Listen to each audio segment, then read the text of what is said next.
I'm not sure. Take your pick. California fast food wages would be set by the government under bill passed by state legislature.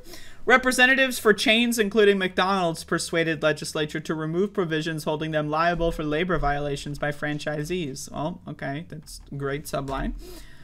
California's legislature passed a bill Monday to create a government panel that would set wages for an estimated 500,000 fast food workers in the state, a first in the U.S. approach to workplace regulation that labor union backers hope will spread nationally. The bill, known as the FAST Act, would establish a panel with members appointed by the governor and legislative leaders composed by workers' unions. I don't know why they don't just improve the minimum wage, though, right? Like, oh, janitors should be paid the minimum wage, but fry cook shouldn't? I don't know, man. I would do just blanket across the board, but that's just me.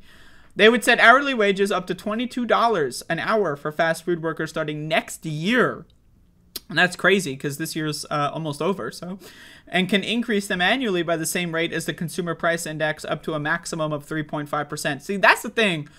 Adding the maximum there is why the maximum? Just tie it to the Consumer Price Index. If the Consumer Price Index goes up 7%, so should wages.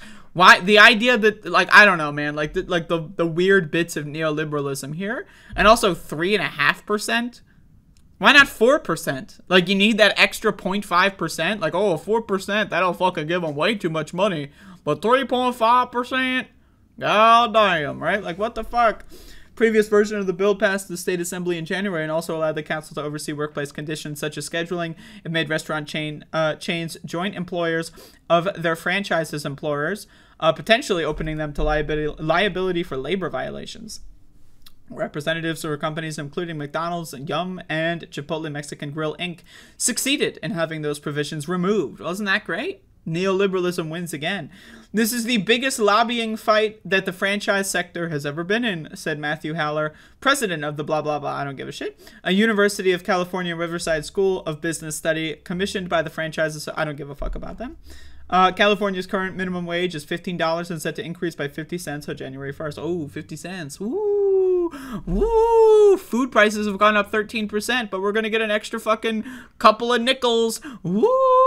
Ah! Woo! Crazy shit.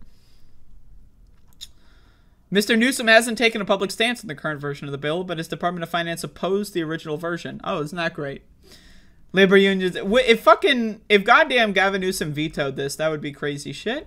But either way, I think this is a great start. I think this is pretty cool. I don't know why they wouldn't just increase the minimum wage, right? Like, I don't, like, what minimum wage job exists that deserves to be $15 an hour where fry cooks at a fast food restaurant deserve to be $22 an hour? To me, I just don't understand, right? Especially with the cost of living going up, inflation skyrocketing, right? Food prices are going up the wham, right? I just don't understand why you wouldn't do a blanket across the board. But I guess maybe it's more difficult politically to do a blanket across the board approach.